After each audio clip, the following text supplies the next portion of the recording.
guys. I've just got a list of on my phone. I've got a list of videos that I want to make, and I've done all of them pretty much. So this is the last one, and this one was 100 lessons that I've learned. So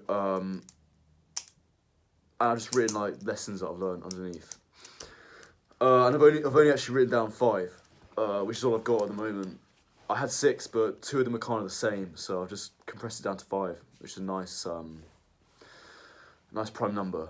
So I'm gonna keep writing them down and do another video later on down the line, but I think they'll be quite a long way down the line. So yeah, this is all we got for the time being, I'm afraid.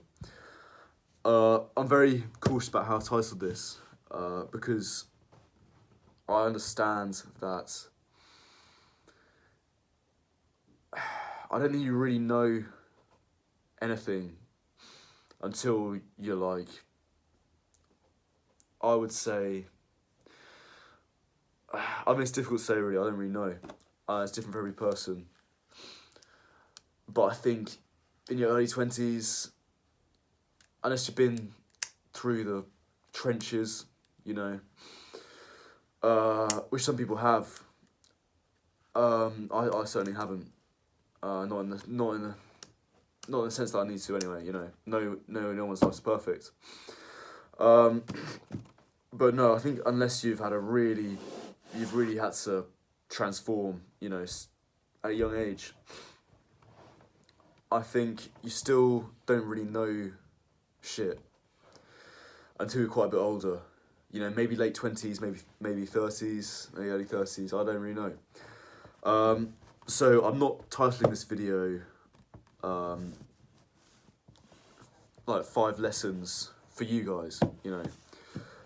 This is more just a sort of, again, like with a lot of stuff in this channel, it's more kind of a, I mean, the big reason I'm doing this whole thing is just because I want to get good at speaking, you know, speaking into a camera, communication, good communication. And, you know, there are ideas that I think about that I want to talk about, and this is a good output for that. But fundamentally, I know it's nothing spellbinding, you know. Not yet, anyway, who knows. I don't think I've got anything to say that's really, like, revolutionary. I don't think I've got the skill set to say it really well, which is almost more important. So, you know, take this all with a pinch of salt, is what I'm getting at. Okay. Alright, lesson 1. Nothing will go as expected. So, this is basically about, it's very tempting to, I mean, you need to plan a bit in life. I'm actually quite a big fan of planning your life out. I think that's not a bad way to go. But plan it in the sense that you,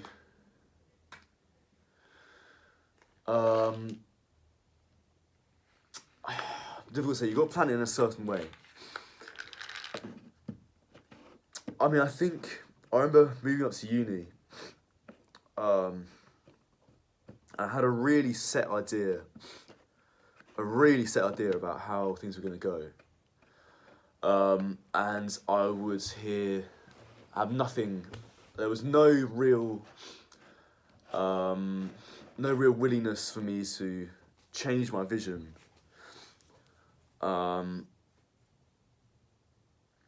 Change my vision for what was going to happen. You know, I was pretty set on it. I was like, you know, I'm gonna sort of, yeah, just, you know, fuck about, try and, you know, chase a lot of girls, drink a lot of alcohol. And I was a bit disappointed when I kind of got there, and I mean, A, that wasn't that great in the first place, and B, you know, like, the truth is there's a lot more to life than that anyway, you know. And for a while I was like, oh, what's wrong with me? Why am I, A, not really enjoying this, and B, why is it not happening in the way I imagined it to? And I got really sort of annoyed about it, and I thought, blame myself for it. I look back at it now, and I just think there was nothing wrong there, there's nothing wrong at all. I had about an average of a student life as I could have realistically expected. I don't really know what more I wanted out of it. I mean, there's that old saying that, to be honest, I find a bit annoying, because there's always people who, like, I don't know, I don't really like the context in which people use it, because I think it is important to be optimistic, but people always say, like, expectations is the theft of joy, or whatever. But it is true to some degree, So, getting back to this, I think it's very dangerous to plan too specifically about what's going to happen, and my second point will kind of lead on to this as well. You need to plan anyway, and I'm not, again, like, going back to my example I used, I'm not saying I'm necessarily bad, it was a bad idea to, I went to uni with an idea in my head of what I wanted to do, good. But you need a certain amount of plasticity in your mindset. You need a certain amount of arriving at a situation, and when it's not quite how you expect it, you go, okay, what's going on here? I mean, it requires quite a lot of, you got to be able to think things through quite well, sure. But don't just throw your toys up in the air and think, why is it not working out as expected? Nothing will ever really go out as expected at all. And just going into the future, I mean, I remember when COVID's first hit, that didn't turn out how I expected it to turn out at all. So here's the more positive side, it's like, I thought, I mean, not saying COVID was fun, but, like, when I first heard about a virus in China, I was like, well, first of all, I didn't think it would come to the UK in the first place. But second of all, I thought, fuck, like, if that virus comes to the UK, we're all going to die, I mean, that's really what I thought, and that's what a lot of people thought. I wouldn't have thought, oh, fuck, it's going to come to the UK, there's going to be a series of lockdowns, but people are going to get, it's going to be a really big deal for 3 months, and then everyone's going to start getting really annoyed at each other about whether they should be following them or not, and then there's going to be our Prime Minister's going to have been breaking the rules all the time. I just didn't see that coming at all, I just thought, oh shit, the virus is here, everyone's going to die, or it's not going to happen and life's going to stay the same. I'm trying to think of another example that's a bit better. I mean, that's quite a good example, but I don't know, just stuff like that all the time, or I don't know, I think I'm quite good at this when travelling, like, I went to Kosovo quite recently. Maybe you guys saw some of the videos, and I didn't really know what to expect for it. People were like, oh, well, what are you going to do there? And I was like, I don't really know. I don't know what it's going to be like, but I'll just see, And it was nothing like how I expected it to be. But I enjoyed it loads because of that.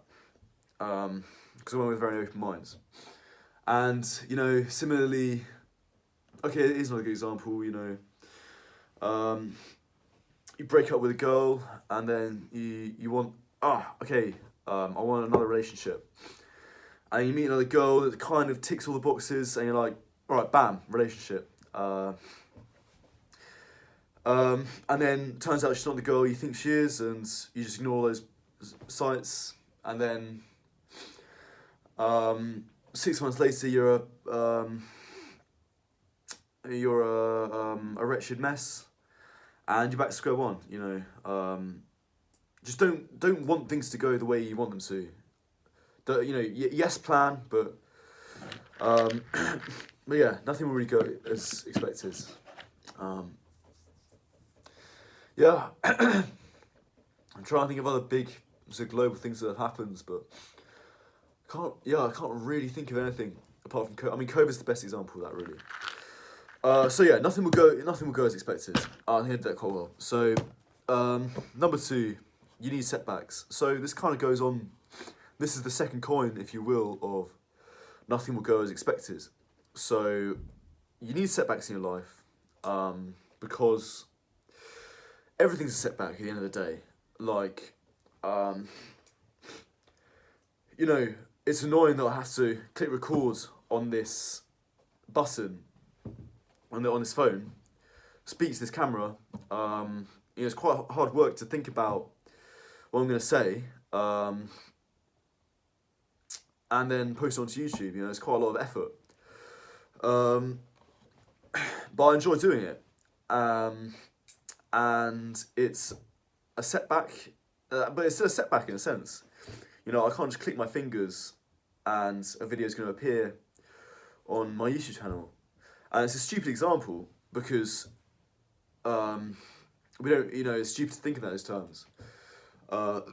Excuse me, sorry. But it's still a setback in a sense. And just recently, I had a lot of trouble with this phone actually. It kept crashing all the time. And with a lot of my videos from Kosovo,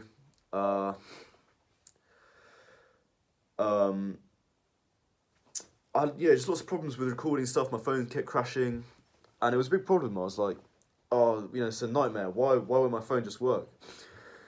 But that'll pretty sure get you nowhere, guys. What you got to think is, this is a really annoying setback, but if you don't have setbacks, then just what is the point in doing anything? They're just you just click your fingers and boom, you're a successful millionaire or a famous musician or whatever you want to be.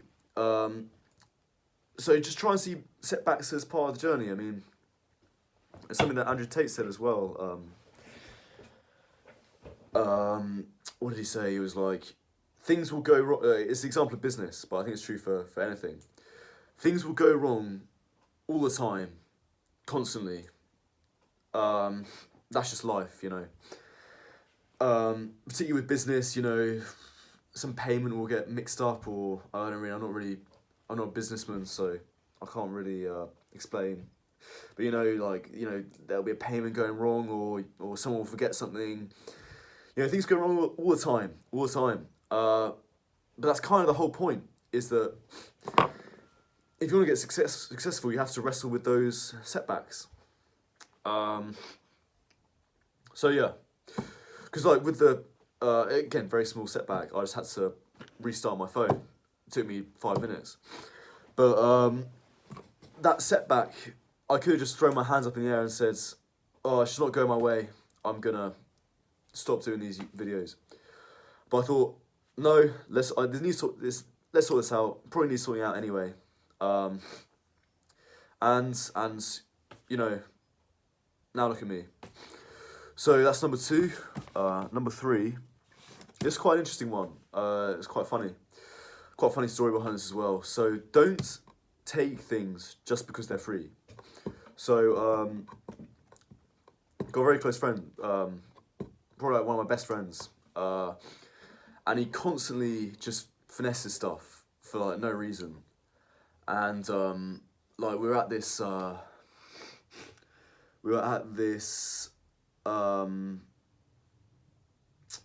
bingo thing, like literally like last night, and one of the prizes was a Britney Spears vinyl.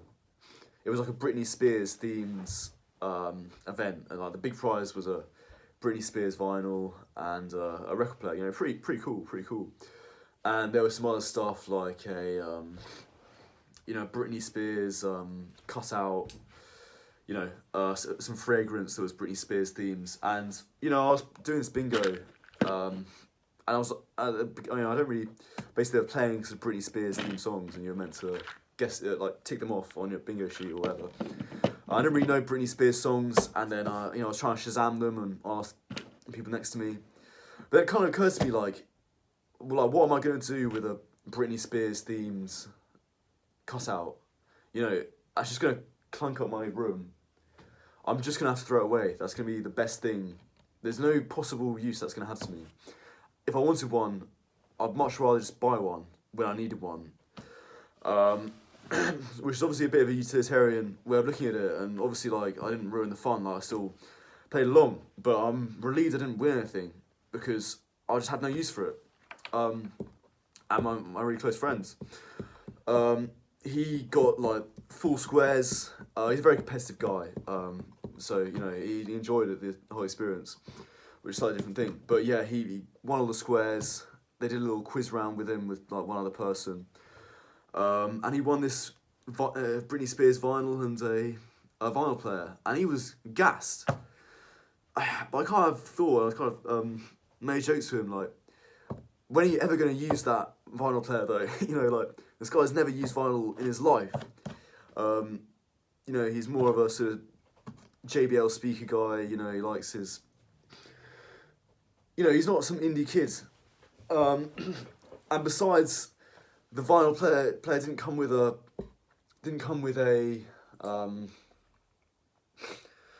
plug, so you got to buy a plug. Didn't come with a speaker. It's got like a small speaker in the front, but if you want vinyl, you want decent speakers for it. That's going to cost money to buy. You got a Britney Spears vinyl. It's like, well, how often do you listen to Britney Spears anyway? And like, obviously, I'm not trying to knock it. I'm happy he's won. It was funny. But like realistically, if I won that, I'd use it once. If I was him, I'd use it once, and then I'd have no use for it. And like I remember I lived with this guy in second year of uni, and one day he just came back to the house and he was like, "Guys, I'm so gassed," because we were always wanting to get free bikes. Like we wanted to just buy some cheap bike to like cycle around uni instead of like paying for buses or whatever.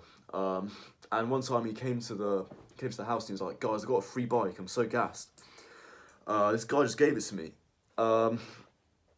And we looked at the bike and it was just it just wasn't usable.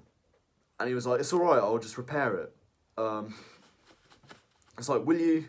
And that bike just sat there rotting in our backyard for the whole like year we lived there. So back to my point, I think, I just think taking things for free, it's just a bit, it just clunks up space. You're much better off paying for something really quality when you need it. I mean, another example, it will just come back to bite you at some point. I mean, it's just not good to have stuff like loitering around in your room, and it's just not good for clarity. And like buy cheap, buy twice. You know what I mean? I mean, like this protein shaker that I bought the other day, I dropped it, which was my own stupid fault. But it cracks like within an instant.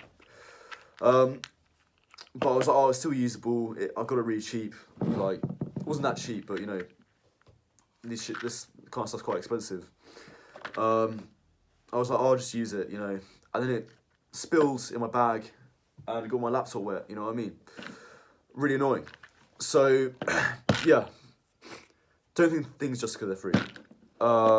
That's question. That's nugget of wisdom number 3. Number 4. Always leave more time than necessary. So, this one that's a big part of my own life because I'm very bad at time management. I used to be a lot worse at it. I'm best than I was, but I'm not perfect. I think it's actually really important to be fantastic at time management. Just sets your life up really well.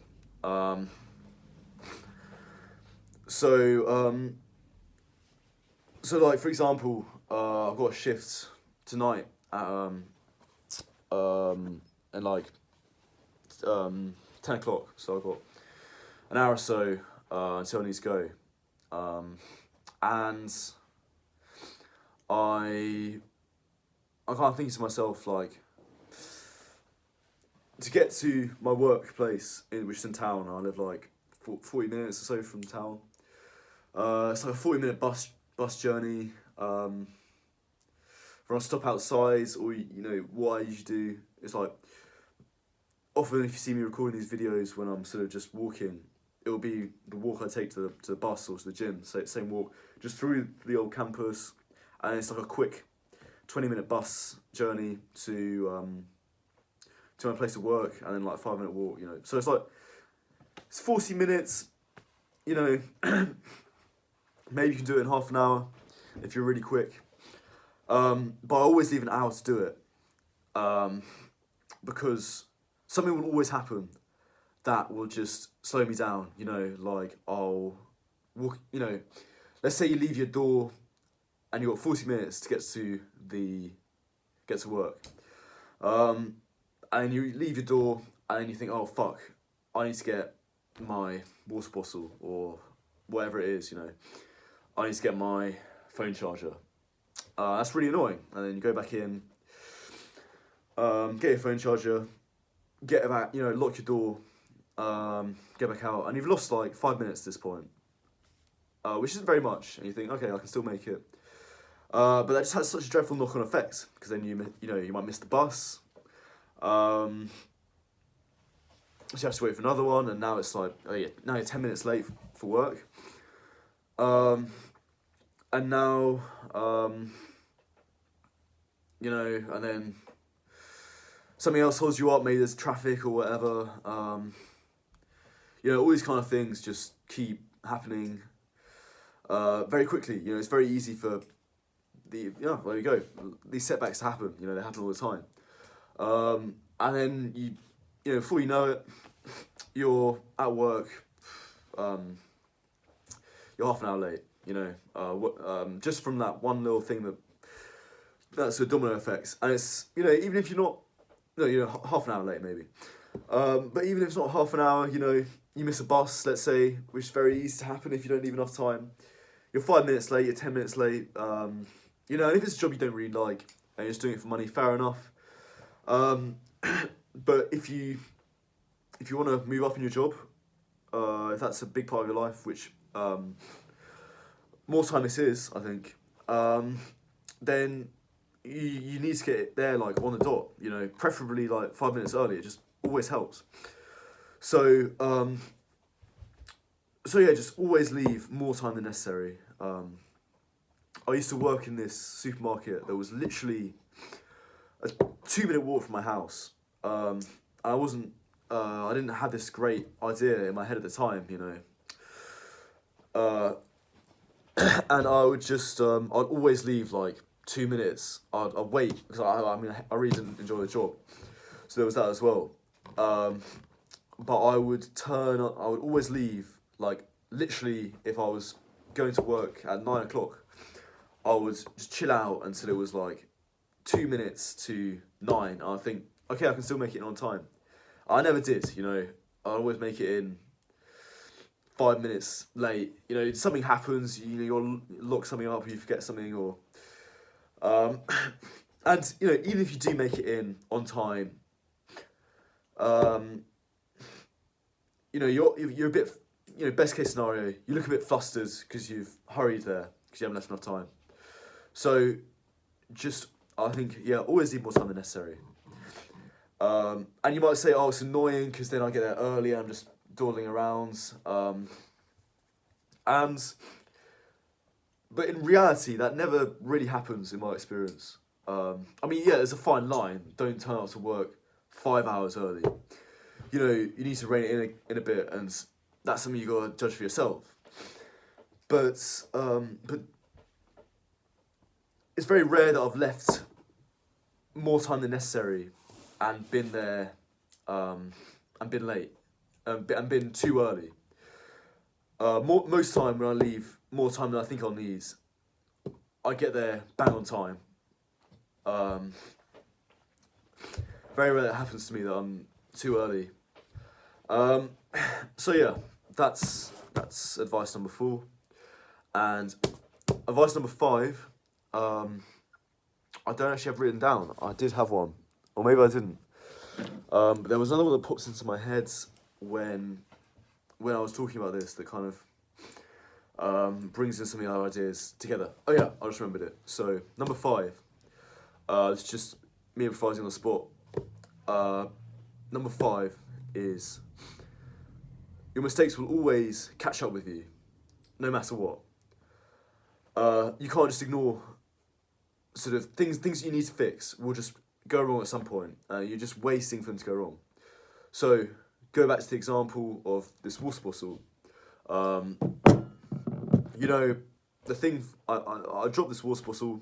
You know, I should have been more careful, but that's difficult thing to solve. But you know, I dropped this. That's the mistake. I dropped this water bottle, and the cap falls off. And if you can see, so basically like that little thing, kind of, it's not very secure on, so it's not very watertight, if you will.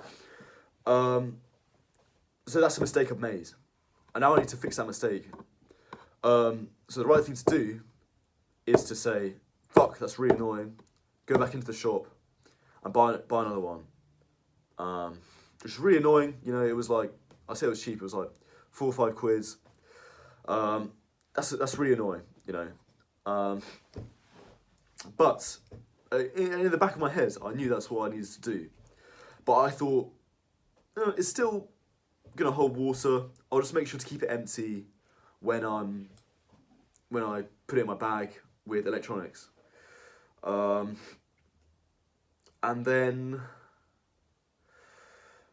so yeah, I don't fix the problem. I think it'll be fine. I've made a mistake, but it'll be okay. It's not gonna come back to bite me. Literally, and then like couple weeks later, it starts dripping in my bag. Doesn't even drip that much. Gets my laptop wet. And my laptop still works. I think it's still fine. It's drying now. And I'm like, fuck, I should have just got a new one. That laptop's like, it was a cheap laptop, like 200 quid. But that's gonna be a bitch to repair. Look how much the stakes have increased. I could have just spent 4 quid on a protein shaker. To be honest, I probably could have just walked back into the store and into the shop and said, can I switch this faulty thing? I've only just bought it, here's the receipt. You know, that would have been fine. But no, now look what's happened. I've fucked up my computer, so I can't use it. I'm leaving it to dry. I'm going to turn it back on tomorrow, praying it's going to still work. And in fact, this is a perfect example, even with that computer, so I saw it got wet, and I was like, oh fuck, you know, it's really annoying. And in the back of my head, I was like, right, now you've got to solve this. So in the back of my head, I was like, turn it off, and Google like what to do with a computer that's got a bit damp. Because that's the thing, like, it was still working. But I was like, no, I need to stop this problem here now, you know. So I just turned it off. I was using it for a bit, and then I was like, no, I should actually turn this off. Because originally I was like, oh, it's fine. But I was like, no, let's stop this mistake in its tracks. Turned it off, just carried it home, and like, I put it sort of on a little tent, as a little sort of tent thing. Apparently that's what you do online. According to online. Apparently rice is all bullshit, apparently. So, yeah, we'll see if that works. But yeah, so that's the other side of it. You know, I'm stopping the problem here. And maybe if the computer works now, then the inconvenience of not being able to use it,